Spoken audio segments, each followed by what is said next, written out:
नमस्कार, आपण पाहत आहात ठळक घडामोड क्राईम न्यूज. निर्भीड पत्रकारिता आवत सत्याचा. पारगावच्या तरुणांचा सिनी स्टाईल पराक्रम. 2 परप्रांतीय चोरट्यांना शिताफीने गजाआड. पारगाव येथील सजग युवकांनी सिनेमालायक धाडस दाखवत तब्बल 2 तासांच्या थरारक पाठलागानंतर 2 परप्रांतीय चोरट्यांना पकडून यवत पोलिसांच्या स्वाधीन केले. पारगाव परिसरात घरफोडीच्या उद्देशाने आलेल्या या चोरट्यांना गावकऱ्यांनी जागरूकतेमुळे गजाआड पाठवले. ही घटना शुक्रवार दिनांक 21 रोजी मध्यरात्रीच्या सुमारास घडली.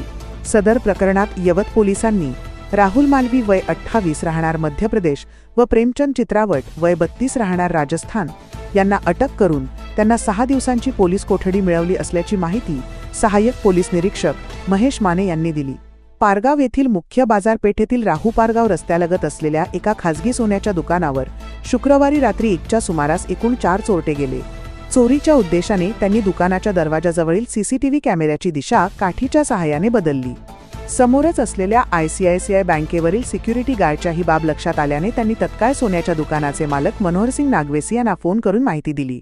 नागवेसी यांनीही वेळ दवडत न बसता गावातील युवकांना संपर्क करून चोरटे आल्याची खबर दिली. युवक घटनास्थळी पोहोचेपर्यंत चोरट्यांनी आपल्या 4चाकी वाहनातून पळ काढत गावातील ग्रामस्थ शिवाजी ताकवणे यांच्या घराच्या दिशेने धूम ठोकली. दरम्यान रस्त्यालगत असलेल्या ऊसाच्या शेतामध्ये चोरट्यांनी लपत बसून पोलीस व ग्रामस्थांची नजर चुकवण्याचा प्रयत्न केला. मात्र ओंकार ताकवणे, बापूराजे ताकवणे, ॲड. वैभव बोत्रे, राहुल टिळेकर, सुधीर बोत्रे, प्रसाद ताकवणे, राहुल ताकवणे, डॉक्टर अमोल जांभळे, सुभाष शिंदे यांनी शोध मोहीम सुरू केली. काही वेळ चोख शोध घेऊनही चोरटे सापडत नसल्याने युवकांनी शंकेच्या आधारे एका अंधाऱ्या जागेत दबा धरला. ग्रामस्थ निघून गेल्याचा समज होताच 4 पैकी 2 चोरटे ऊसाच्या शेतातून रस्त्यावर येताच त्यांना दबा धरून बसलेल्या युवकांनी पाहिले. चोरट्यांना पाहताच युवकांनी सिनी स्टाईल पळत जाऊन त्यांचा पाठलाग सुरू केला. तब्बल 200 मीटरचा श्वसन रोखून धरणारा पाठलाग करत अखेर युवकांनी दोघा चोरट्यांना जेरबंद केले. सुभाष शिंदे, वैभव बोत्रे व राहुल टिळेकर यांनी चोरट्यांना शिताफीने पकडून जागेवरच त्यांच्या मुसक्या आवळल्या.